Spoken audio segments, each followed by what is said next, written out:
Hi, welcome to Future Technos. So then, guys, it looks like in 2025 we could be getting an update to the Mac Mini, and this time it's shaping up to be a major one. For the first time, the Mac Mini could arrive with both the M5 and the M5 Pro chips inside. Today I want to break down everything we know about this update, what kind of performance you can expect, and how it compares to what Apple gave us just last year. Let's first remind ourselves where we are right now. In 2024, Apple surprised everyone by finally giving the Mac Mini a new design. For more than a decade, the Mac Mini had looked the same. It was long overdue for a refresh, and Apple finally delivered. The new model was slightly thicker, but it was also smaller overall and took on the feel of a mini Mac Studio. It had clean lines, a more modern footprint, and most importantly, it felt fresh again. The pricing was another big win.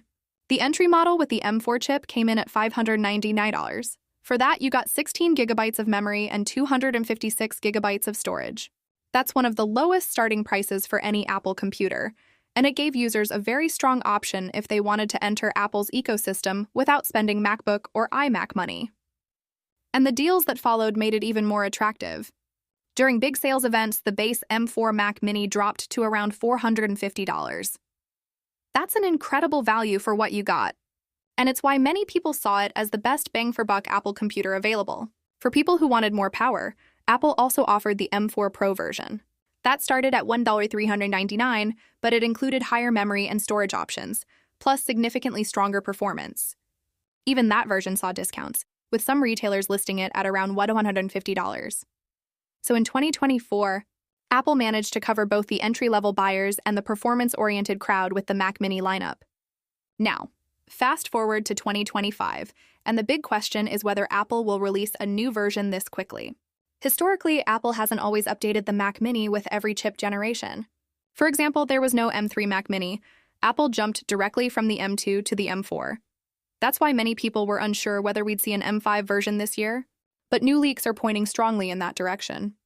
Analyst Tech God has shared predictions based on A19 benchmarks that show just how powerful the new M5 family might be. And the numbers are seriously impressive, especially for the GPU.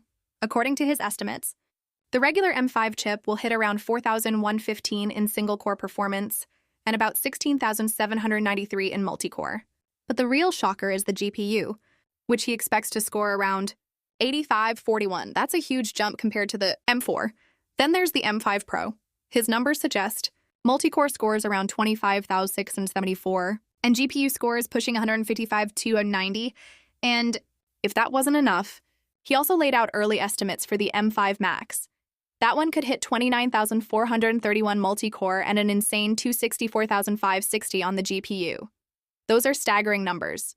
Now, to put that into perspective, Tech God points out that the standard M5 CPU will actually come close to the performance of the M1 Ultra. The M5 Pro's CPU performance is expected to match the M4 Max, and the M5 Max's CPU would be the fastest Apple Silicon chip yet, even beating the M3 Ultra. On the graphics side, the improvements are even clearer. The M5's GPU outperforms the M2 Pro. The M5 Pro's GPU is on par with the M3 Max, and the M5 Max GPU would officially become Apple's fastest graphics solution, outpacing the M3 Ultra. So the key takeaway here is simple. This generation is all about GPU performance. The CPU is improving too, but the GPU is where Apple is making the biggest leap forward. And that's exactly why this update to the Mac Mini is so interesting.